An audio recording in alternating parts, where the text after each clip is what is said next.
ஆட்சி மாற்றம் அப்படிங்கிறதன் பொருள் என்ன? புதிய அப்படிங்கிறதனுடைய விளக்கம் என்ன? புதிய ஆட்சி அப்படி என்ன? புதிய ஆட்சி,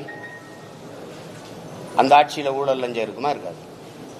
கொலை கொள்ளை பாலியல் வன்கொடுமை இருக்குமா? இருக்காது. அந்த ஆட்சியில் இந்த மாதிரி இந்த சாராய கடைகள் இருக்குமா? இல்லை மூடப்படுமா? அந்த ஆட்சியில் ஆறு மணல் அள்ளப்படுமா? மலைகள் மணலாக நொறுக்கி கோரியா வெட்டி ஏற்றப்படுமா? இல்லை தடுக்கப்படுமா? நிலத்தின் வளங்கள் எல்லாம் கொள்ளையடிக்கப்படுமா? இல்லை பாதுகாக்கப்படுமா? தனியார் முதலாளிகளுக்கு இணையான தரத்தில் அரசு குடிகளுக்கு கல்வியை கொடுத்துருமா? தனியார் மருத்துவமனை அப்போலோ ராமச்சந்திரா, எம்ஜி ராமச்சந்திரா அல்லது காவிரிக்கு இணையான மருத்துவத்தை தாத்தா பேரில் எம்ஜி ஓமந்தூரார் பேரில் இருக்க அரசு மருத்துவமனையில் தரத்தை உயர்த்திடுமா? இல்லை. என்ன நடந்துரும்? புதிய ஆட்சினா என்ன ஆட்சி? எழுப்புற கேள்விக்கு பதில் இருக்கா? கேட்கறதுக்கு பதில் சொல்லு.